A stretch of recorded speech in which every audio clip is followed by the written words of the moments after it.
Through me you pass into the city of woe, through me you pass into eternal pain, through me among the people lost for aye. Justice the founder of my fabric moved, to rear me was the task of power divine, supremest wisdom, and primeval love. Before me things create were none, save things eternal, and eternal I endure. All hope abandon ye who enter here. Such characters in color dim I marked over a portal's lofty arch inscribed, whereat I thus, Master, these words import hard meaning. He as one prepared replied, Here thou must all distrust behind thee leave, here be vile fear extinguished. We are come where I have told thee we shall see the souls to misery doomed, who intellectual good have lost. And when his hand he had stretched forth to mine, with pleasant looks, whence I was cheered, into that secret place he led me on. Here sighs with lamentations and loud moans resounded through the air pierced by no star, that e'en I wept at entering.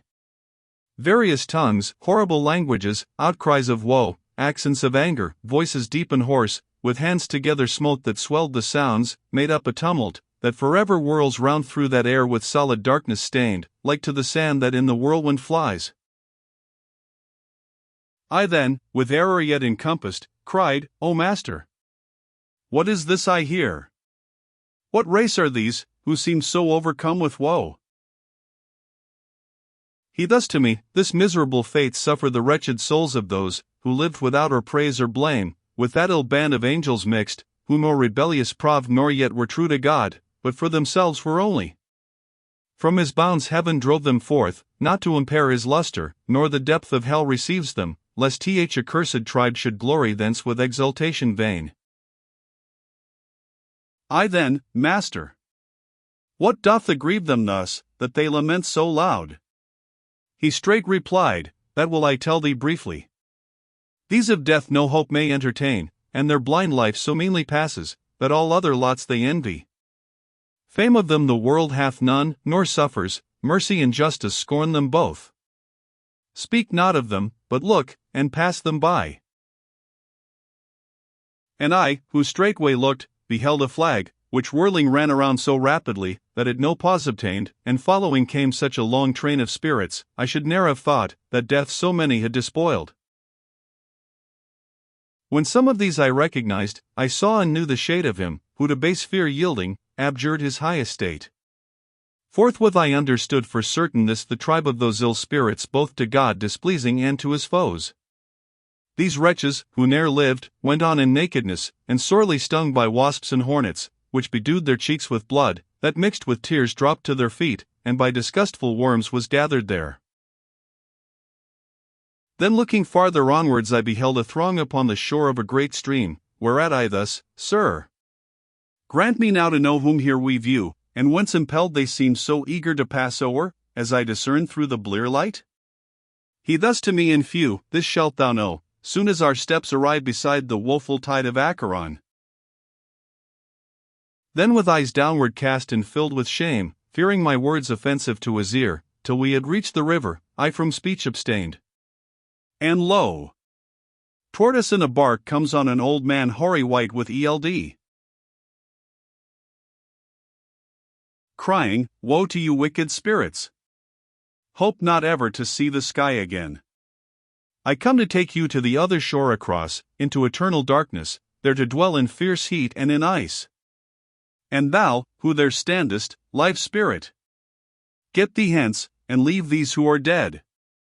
But soon as he beheld I left them not, by other way, said he, by other haven shalt thou come to shore, not by this passage, thee a nimbler boat must carry. Then to him thus spake my guide, Charon. Thyself torment not, so 't is willed, where will and power are one, ask thou no more. Straightway in silence fell the shaggy cheeks of him the boatman o'er the livid lake, around whose eyes glared wheeling flames.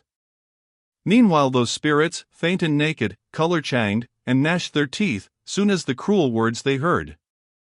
God and their parents they blasphemed, the humankind, the place, the time, and seed that did engender them and give them birth. Then altogether sorely wailing drew to the cursed strand, that every man must pass who fears not God. Charon, demoniac form, with eyes of burning coal, collects them all, beckoning, and each, that lingers, with his or strikes. As fall off the light autumnal leaves, one still another following, till the bough strews all its honors on the earth beneath. E'en in like manner Adam's evil brood cast themselves one by one down from the shore, each at a beck, as falcon at his call. Thus go they over through the umbered wave, and ever they on the opposing bank be landed, on this side another throng still gathers. Son, thus spake the courteous guide, those, who die subject to the wrath of God, all here together come from every clime, and to Orpus the river are not loath, for so heaven's justice goads them on, that fear is turned into desire. Hence ne'er hath passed good spirit. If of thee Charon complain, now mayst thou know the import of his words. This said, the gloomy region trembling shook so terribly, that yet with clammy dews fear chills my brow. The sad earth gave a blast, that, lightning, shot forth a vermilion flame, which all my senses conquered quite, and I down dropped, as one with sudden slumber seized.